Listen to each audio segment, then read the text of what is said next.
Okay, this is another checkpoint video for an upcoming game, synSpace Drone Runners. And this is actually part 2 of a video about personalization and collectibles, where we discussed how to modify your existing ship shell and how that then gets distributed to other players once they encounter you. And I'm having some problems with my phone. My Verizon phone keeps disconnecting.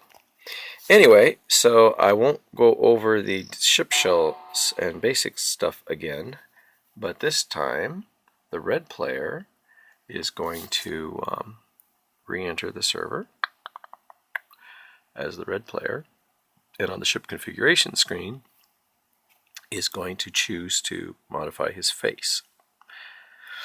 Now, again, I've got this film strip of all the faces I know about, and that includes a bunch of stock faces, and then some various faces that I have drawn or collected. Color balance isn't very good on this camera for some reason. Anyway, so let's make a brand new, so I could just select a face. So like right now, the red outline is around turtle, but I could just select Viking cat and then say use it, and then on the ship configuration screen I'd see that I was going to be Viking cat as soon as I launched. But I don't want to be Viking cat, although I do kind of like Viking cat. Not very cat-like. Why don't we try and make him Viking something else? I know, let's make him a Viking boy, and we'll give him a big brown beard. So this is the face editor, and you saw me push edit. So technically I'm editing an existing asset. Existing assets, as you will recall, never actually can be changed. You always clone them and make new ones with new names. But to get started, you can make temporary changes to an existing asset. That's what we're doing right now. So we'll leave the hat alone, and we'll come over here and click on our little palette button. And we have a palette of 64 colors. And there's only 16 pixels across. This is a real, icon editor level technology here. It's supposed to take you back.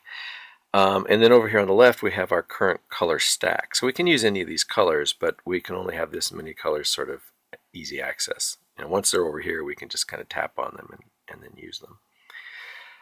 But this is a stack. So, whoops. What I do is I pick the colors I want. Like say I want a little range of maroons. I push colors on the top of the stack and the other ones get pushed down. Anyway, so you kind of, you have a goal. Like I'm going to make a beard. So I want black, and I want some gray, and I want a lot of brown. Maybe a little fleshy. Maybe we'll give him some hair. We'll give him something slightly less vanilla. Okay, so he is now, well, no, let's just focus on the beard. Okay, so let's just make the beard this kind of brownish color, and he loses his mouth as a result of this. He may get it back later. And if I feel the need, I can pinch zoom, which is not so much about seeing it as it is about making the boxes big enough for your fingers to hit them accurately. Okay, so we're gonna big bushy beard. Okay, and if you need to get rid of some pixels, over here there's an eraser. You click on that, and now things you tap on are removed. That's actually fairly symmetrical. Okay, but it's kind of boring, so let's see. Let's dibble that with just some random stuff, and then we'll add some lighter colors. They're kind of more at the top than the bottom. I'll sort of interleave beard with face, And I need to wind this up in a moment, so let's just go back to the palette and get black back and give him another mouth. Okay, so no great shakes, but it's a little different.